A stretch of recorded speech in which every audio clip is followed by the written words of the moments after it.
It's an impact. I should have, as an adult, I didn't set the boundaries that should have been set initially when I saw that the relationship between the juvenile and myself were becoming more too personal. Um, I felt that I was getting through to the victim. He was relating to me.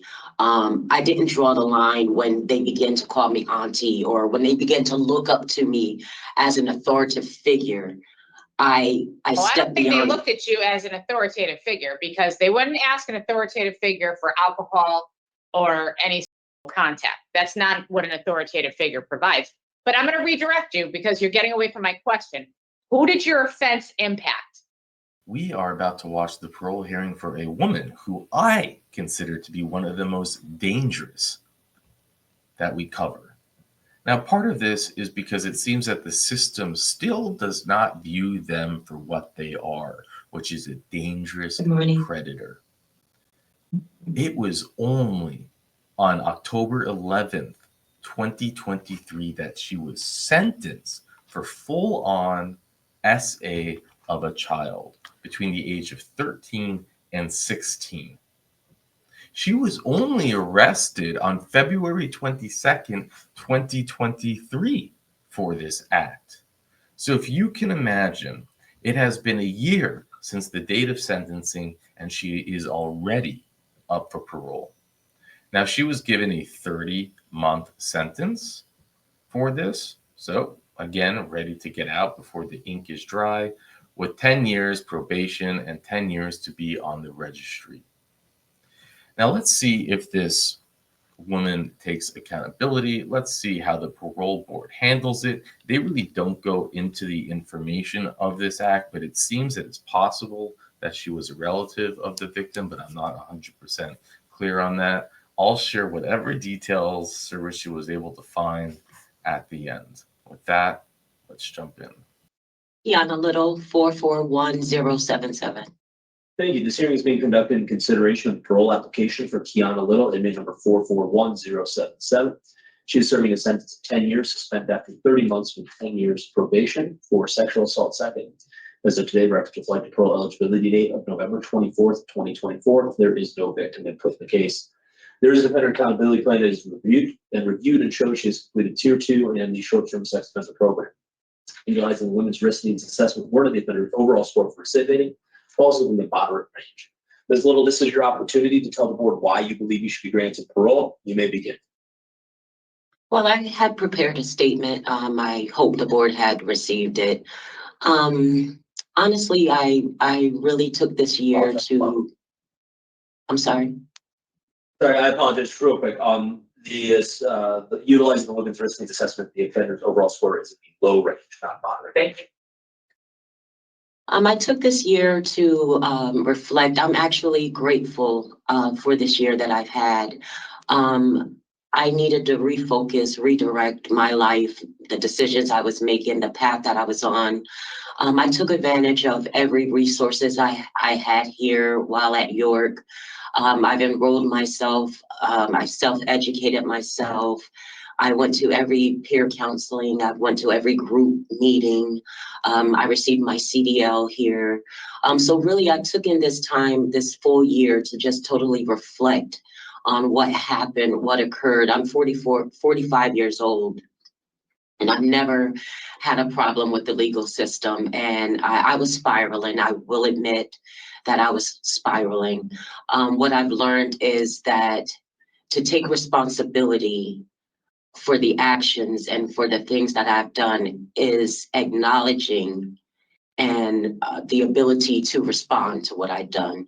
So I responded, and I've sought the therapy that I need. I'm still ongoing therapy. I'm going to be a lifelong learner.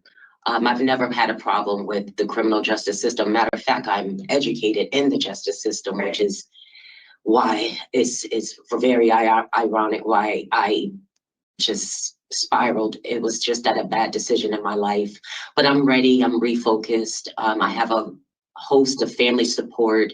I already am signed up with CCAR. I do have therapy that will occur when I'm here. I do have a career to fall back on. I've had numerous careers, so where I should decide as far as employment, I have many options. I have a sponsor, Jennifer Reed, who I've been talking to, who's waiting for me upon release. Upon release, I will be going with my daughter. I would like to reestablish my relationship with my children, continue therapy on myself, and just redirect my path and my focus into life. All right, Ms. Little, thank you for your statement. We do have questions for you, and when we're done, Sure. we'll deliberate, okay? Okay. So, Ms. Little, you, as you said, you're not a young person, right? You're an adult. You have adult children, in fact, of your own. You're educated. You've never been in trouble before, but you obviously knew what you were doing was wrong. So I'm interested in knowing how you got to that point. Like, why did you do this? At the time, I won't totally blame alcohol because it was my decision to drink, but I was at a spiral in my life, and alcohol was just my morning, noon, and night. It was my Band-Aid, it was my camouflage, and of course, it led me to make poor, extremely poor decisions.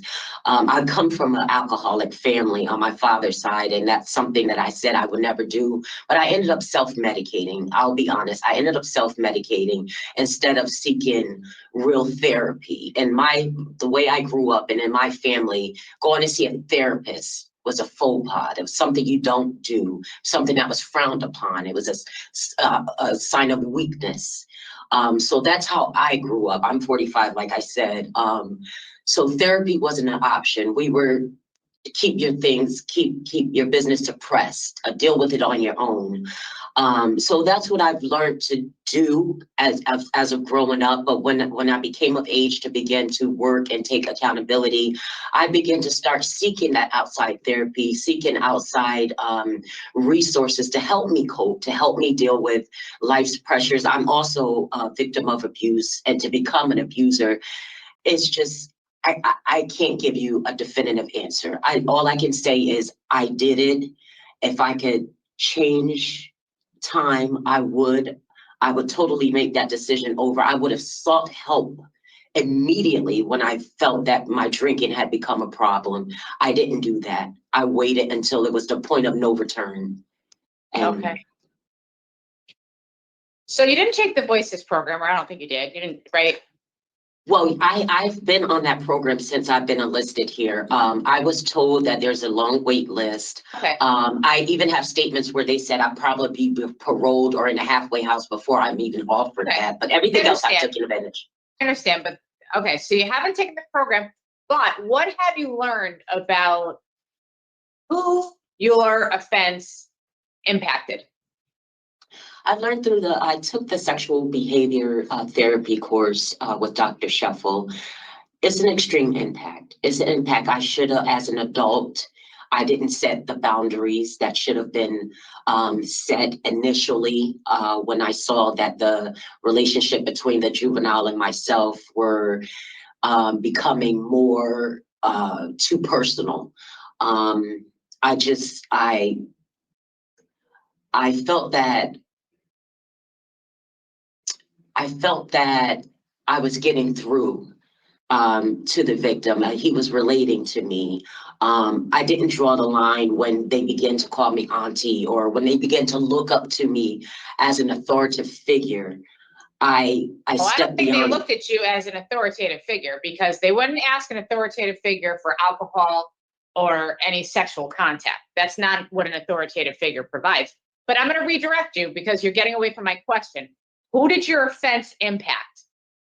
You want the name of the victim? No, in general. Oh, okay, obviously the victim. It affected my victim, of course, my children. My children, my family, but most importantly, it affected me. In fact, I mean, you betrayed the trust of so many people. So that the place where you were working, those children's parents, I mean, they're a lot, the community at large. voices would teach you that the impact, it's a ripple effect. I understand that. Okay. I understand that. I take full accountability and responsibility, like I said. Yeah. So what are your plans? You mentioned job opportunities. Where do you plan to work? Well, prior to coming here, I've had like I said, I'm very educated.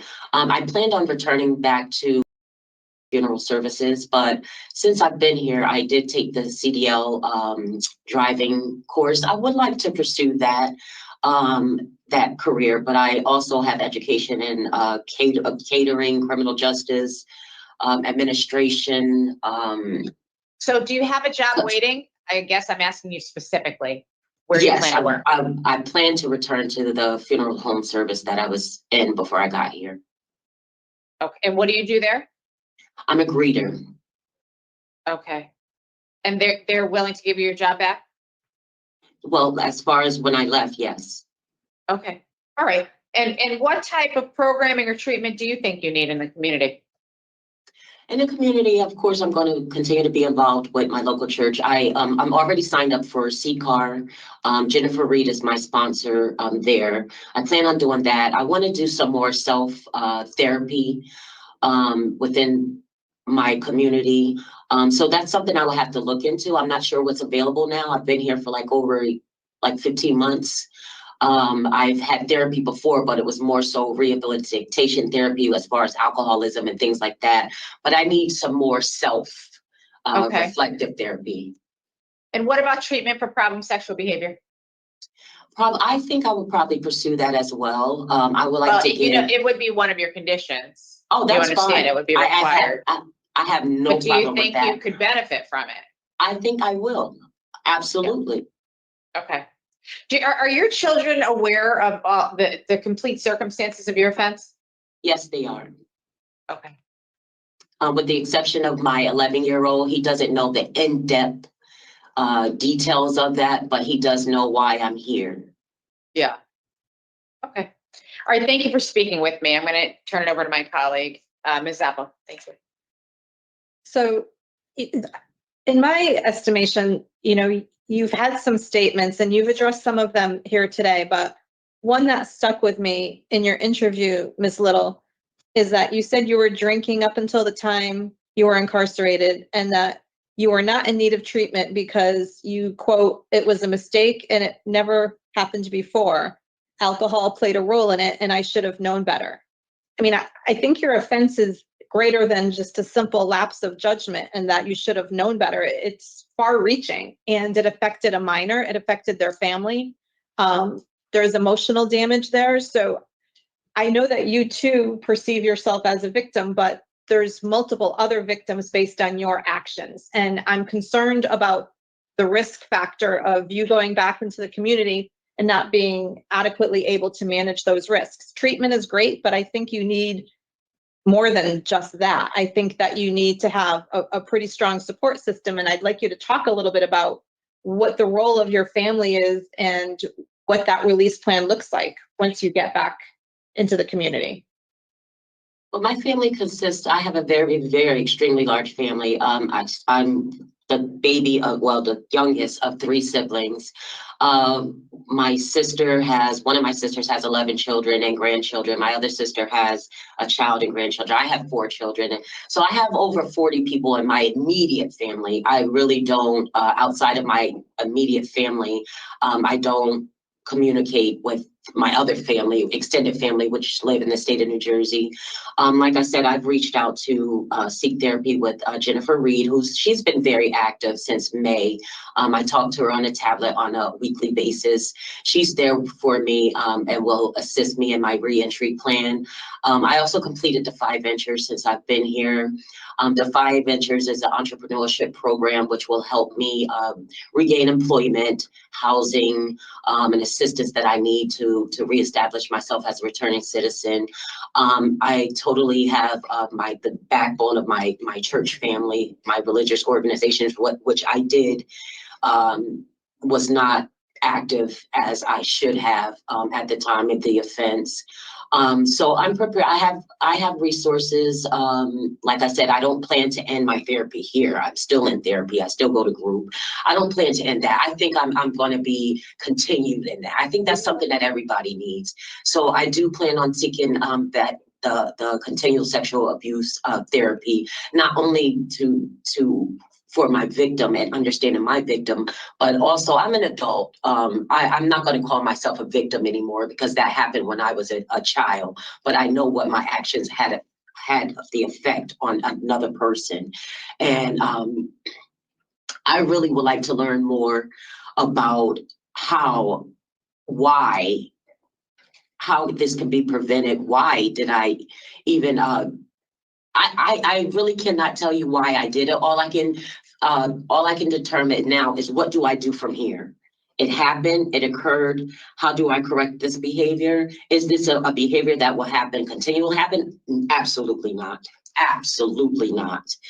But why? And preventative therapy, that's what I want to seek for myself. I just want to continue therapeutic for my own mental health and well-being, as well as my family. So one of the challenges that I think you're going to face is the no contact with minors, which will most likely be part of a conditional release. So you've talked about your church, you've talked about your family with nephews and nieces. That's going to be something that you're going to have to navigate and reach out and ask for support and guidance from your probation and parole systems. And do you feel like you're going to be comfortable to be able to do that?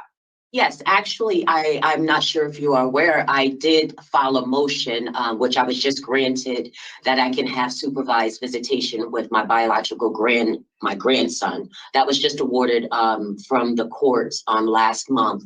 But we did address because I have a large family, and the judge did say I will be able to come back. He wants to see how I do while I'm out and see how the conditions will be. But as far as my son and my grandson, that's contact. And as far as my role as with my family being it so large, it will always be supervised. My sisters both agreed that they will be the middle person. I'm gonna interrupt.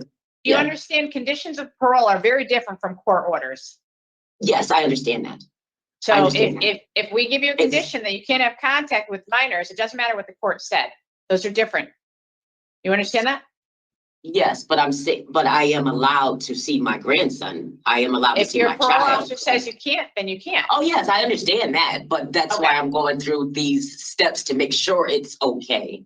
Right, but what I'm telling you is if we tell you here today it's not okay, then you can't. The court order does not override parole conditions. I want you to know they're very separate processes. Okay, that's fine. Sorry.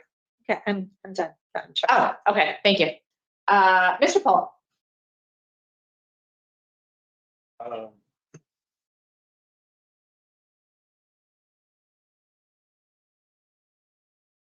I think what I want to explore a little further is what your recovery plan looks like. My recovery plan? Well, I have no longer been drinking. I haven't been in contact with anyone.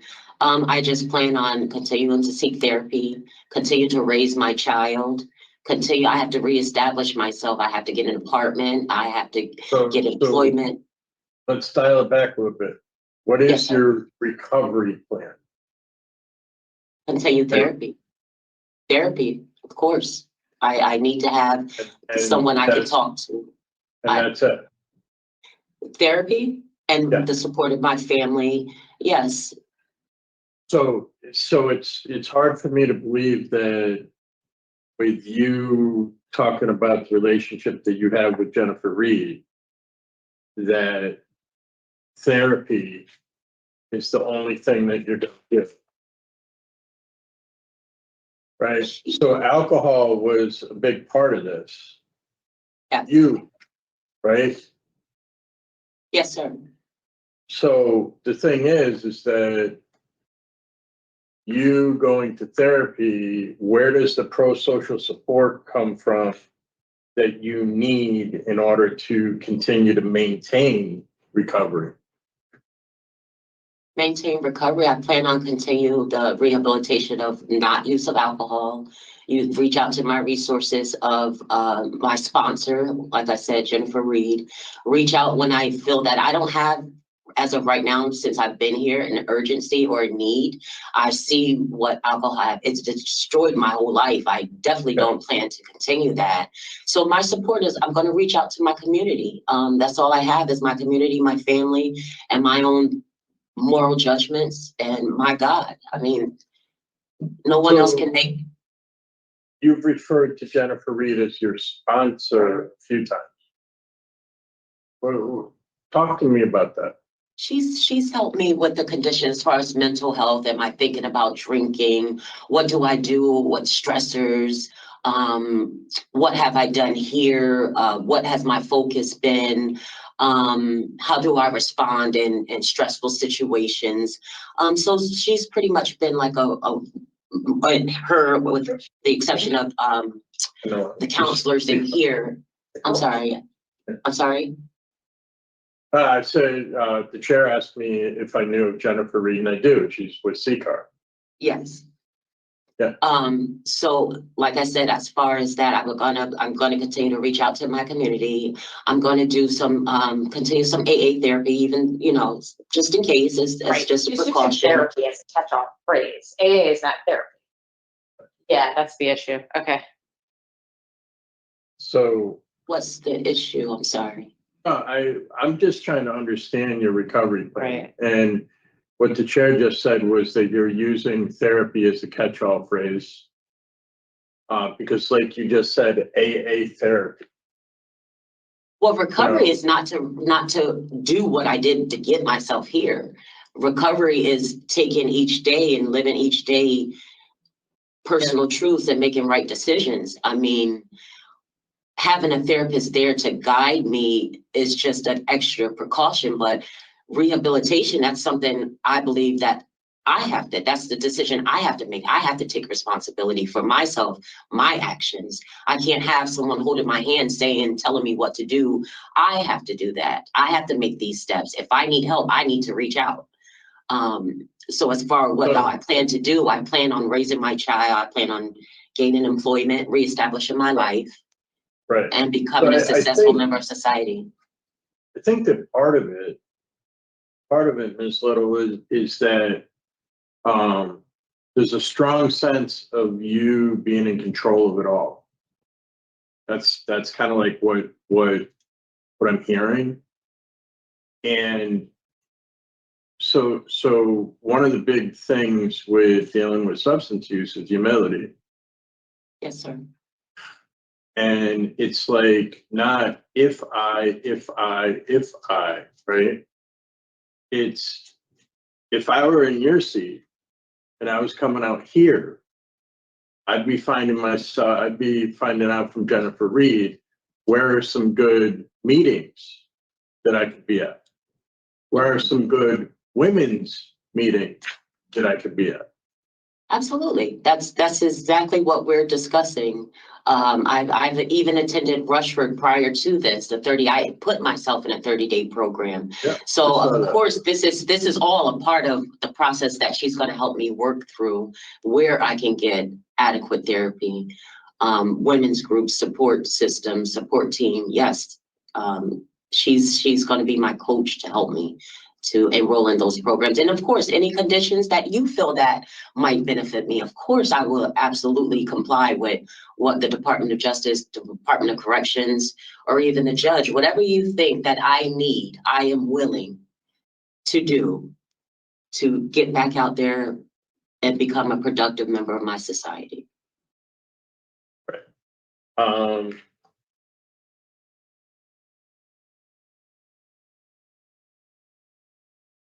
I don't have anything. Thank you. Ms. Little, are you an alcoholic? No, not anymore.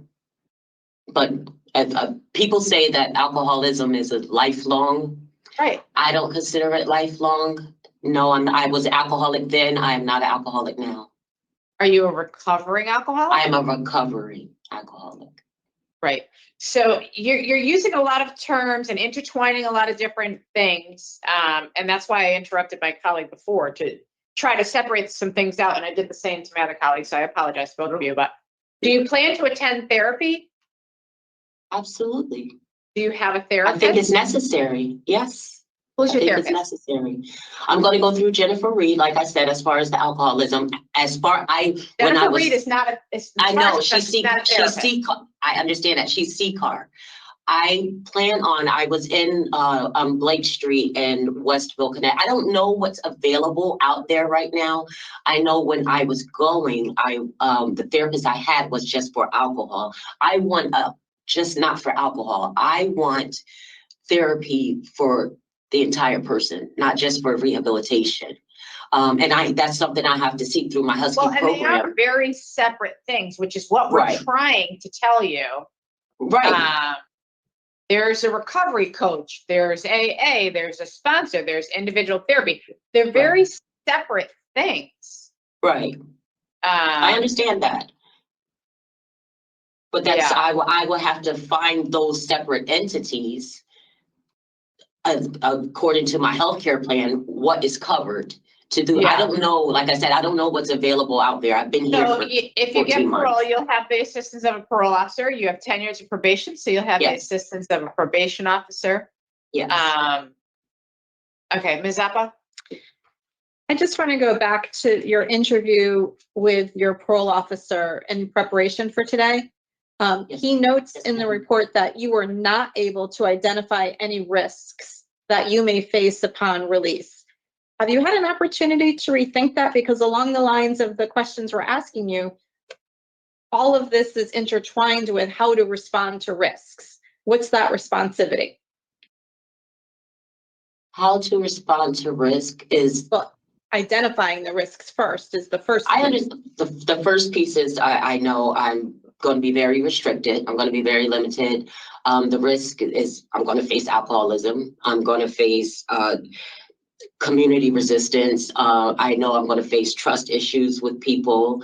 I know employment might be an issue, but like I said, I have a employer that's willing to take me back. I have to regain totally everything within my community, even with my family. You know, I have to get them acquainted and accustomed with, this is how my life is now. This is how I will need to be monitored when I'm around you. I can't just do this and I can't just do that. I have to seek permission. I know everything, it has to come before my parole officer before I can do anything. I understand that. So it's just explaining to who I'm around and pretty much not being around, not putting myself in risk situations. As long as I can avoid not being in riskful situations, which I've never had that problem before. I work, I'm home with my family. I'm not a community oriented person. So it's just a matter of modifying how my relationships is with my family members and reaching out to the community to see what one-on-one therapy, I mean, with all these different paths of therapy that I need to seek and sponsorship and groups and things like that, I have to fit that all in within my lifespan, within 24 hours of the day or the week. It's an adjustment. I admit I will have to make those necessary adjustments because if it's necessary, it's necessary. It's not an if, it's a certainty. Thank you. All right, Ms. Little, give us a few minutes to discuss your case. We're going to deliberate and we'll give you our decision very shortly, okay? Yes. All right, so Ms. Little has taken programming. She clearly has support and she has some plan for when she goes in the community. There's some minimization here, definitely. I think she believes she knows more than she actually does about recovery, addiction, sexual offenses. And I think there's some denial too, right? Maybe she doesn't want to accept really where she is in her life and what she's done. There's a lot of work left to be done here. A lot of work. But I believe with the help of parole and then 10 years of probation that she can get there. I think she's done all that she can do within the walls of York. And I would be willing to grant parole today so that she can go out and continue the very necessary work in the community. Ms. Zappa. I didn't see the level of offender change that I was hoping to from a woman who has this level of education, but I think that's also something that's holding her back, as you said, that she seems to have all the answers. I think it's going to be interesting. You're not going to be in control over the next 10 years, and I think you have to acknowledge that. And you're only going to be successful if you accept the support and acknowledge the needs that you're going to have in order to be successful. So I will agree to support the discretionary parole because of the probation of 10 years. I think that if it was anything less than that, I might be hesitant to do so. Mr. Paul? Thank you, Madam Chair. I too would support parole in this case.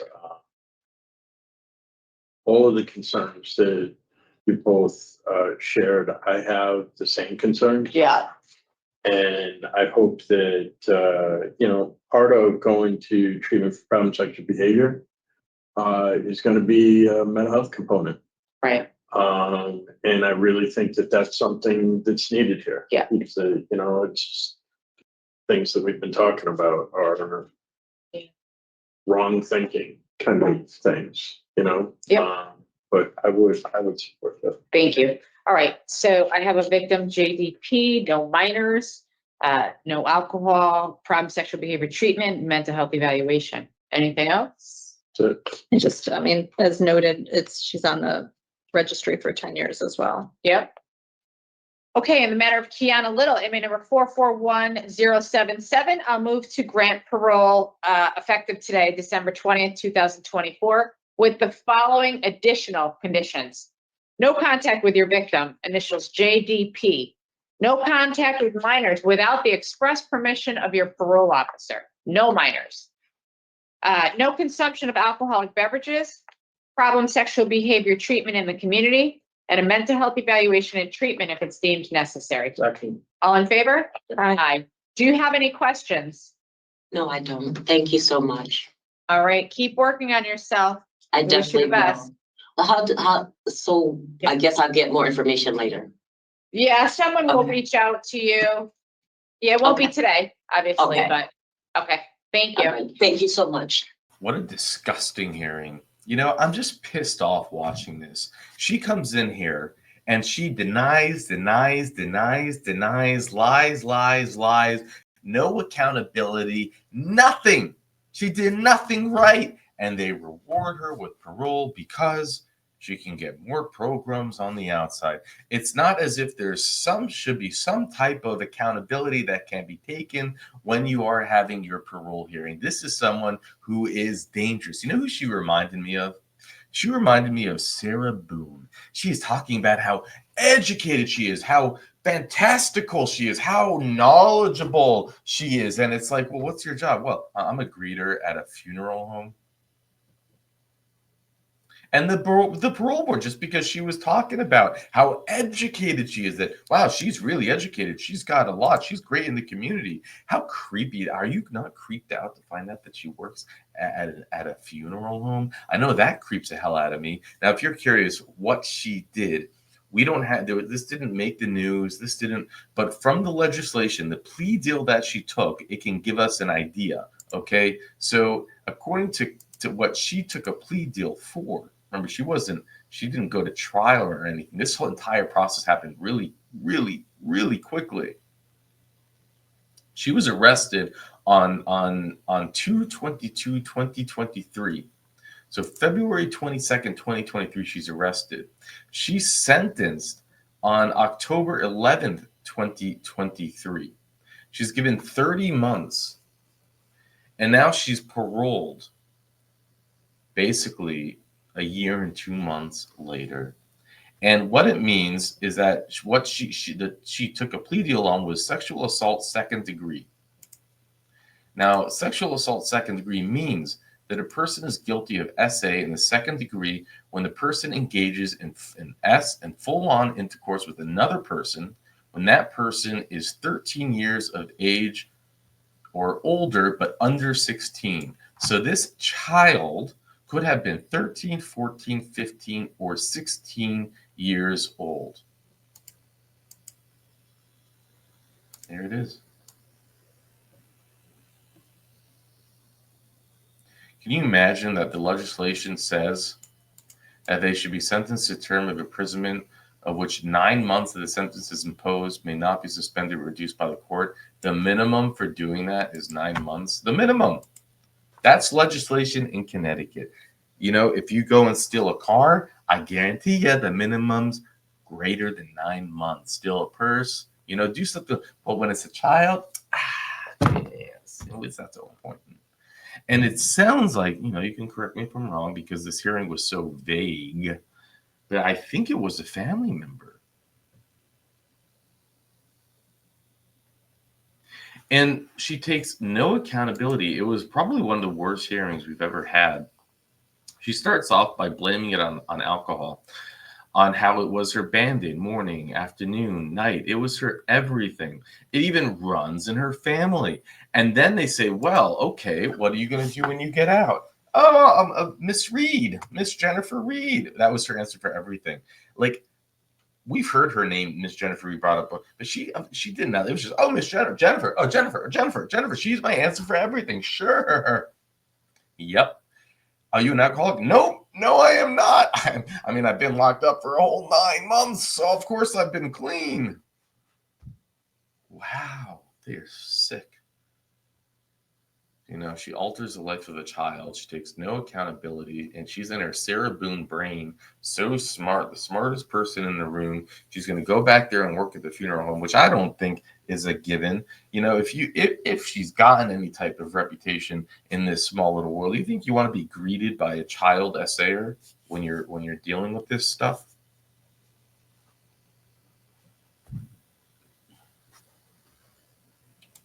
Or she'll go get her CDL license like every other chomo goes and does. But I have no other information. There's nothing on this. If you recognize we had a new parole board member in town, I don't think we've gone over her yet. So here we can do that now. Miss Zapo Sasu was appointed by the Connecticut Board of Pardons and Paroles as a full-time member in October of 2024. She previously served as the town manager of Enfield and the mayor of the city of Bristol. In both roles, she concentrated efforts on creating community resources, safety nets, and vulnerable populations. Hey, but if you're releasing a child predator into the world, who cares, right, Mayor? Right. She was also the task force in the Opioid Prevention and Civil Retaliation Board for its work on removing the stigma of substance misuse and encouraging recovery, while the city of the Bristol recovery, encouraging diversity, blah, blah, blah, blah, blah, blah. I'm done reading it. Pathetic. I just don't understand why those put in charge of us can't see that this is someone who is do you not understand that this has nothing to do with your alcohol, which I think, you know, it's easy for me to say, maybe she made it all up. Like, chomos are chomos. Those who harm children, that's what is in them, but they don't see it that way. She has to register for 10 years.